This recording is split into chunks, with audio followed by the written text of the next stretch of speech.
I'm here in northern Spain, test driving the all-new Jaguar F-Type, the first two-seater sports car from Jaguar in over 50 years.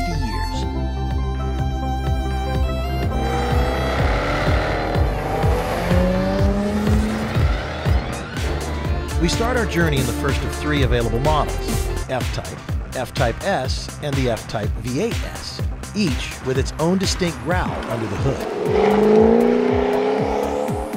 Jaguar's new 3-liter V6 pumps out 340 supercharged horsepower, immediately putting a smile on my face.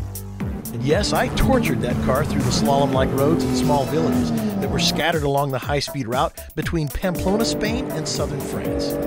Along the way, we stopped and traded cars and moved up one level to the F-Type V6S. All I could think was, I can't wait to get this machine on the racetrack. The Navara Circuit, Spain's premier FIA-grade racetrack, is the perfect location to truly test the ultimate speed and agility of the F-Type.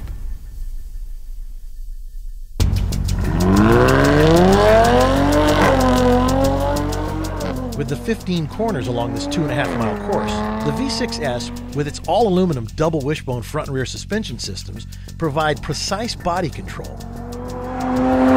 Adding an additional 40 horsepower, a limited slip differential, an active exhaust system, and if you like, an available configurable dynamics program to help manage that now 380 supercharged horsepower. As I drove the V6S, I pushed the car even harder into the turns. I can definitely feel the torsional and lateral stiffness of this amazing lightweight chassis. With adaptive damping adding an additional layer of dynamic capability, this car is simply amazing on the track. Fittingly enough, after debuting its first modern two-seater sports car, the XK120, Jaguar threw its hat in the ring on the racetrack with the racing C-Type, winning the Le Mans 24-hour race twice. And here comes Johnson's Jaguar flashing over the finishing line to win Britain's first stock car race. So impressed with the XK120, then the fastest production car in the world, topping speeds of 130 miles an hour, famous actor Clark Gable was delivered Jaguar's first production XK120 Roadster. 6 years later, in 1954, Jaguar launched the XK140 two-seater, successor to the XK120 and the D-Type race car, capable of speeds reaching 170 miles an hour. The D-Type's design was the first to utilize aeronautical technology with its innovative monocoque construction. The revolutionary D-Type won Le Mans 3 years in a row. In 1961, Jaguar announced the E-Type, or the XKE, capable of driving up to 150 miles an hour with increased power of 250 horsepower. The E-Type is an icon of 60s motoring, a car Enzo Ferrari called the most beautiful car in the world. 52 years later, the Jaguar F-Type is launched. The E-Type did set the bar pretty high back in the 60s. But if anyone can resurrect that iconic spirit, bringing new life to a celebrated design, it's none other than one of the automotive world's most accomplished designers, Ian Callum. It's not just about the details, it's about the big picture, the thing that excites you from 200 yards away.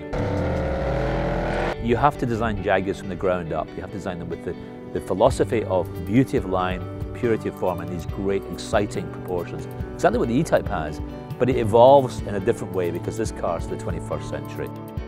The F-Type does deliver on what sophisticated 21st century sports car enthusiasts desire.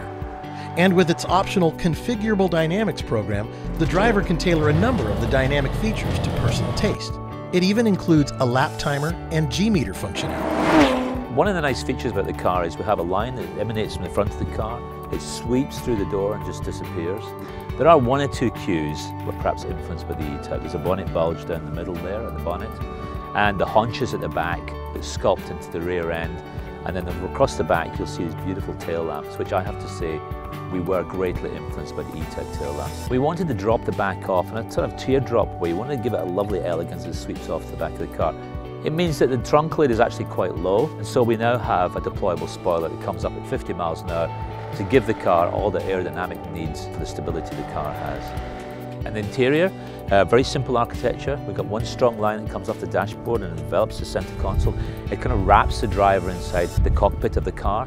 The switches of the car are very tactile and very technical. That's very deliberate on our part because this is a sports car. It's a very mechanical object. Yes, a sports car in which I've had the distinct pleasure of hitting speeds into the triple digits, all while carving through the winding mountain roads of Spain. I finally get to drive the V8S model. With the scream of the uncorked exhaust echoing off the cliffs, I almost feel fearless behind the wheel. This machine seems to have an instinct all of its own on the road. It feels more like I'm piloting a fighter jet with its lightweight aluminum body shell and architecture. Every system, steering, brakes, powertrain, have all been optimized for immediacy of response to driver inputs.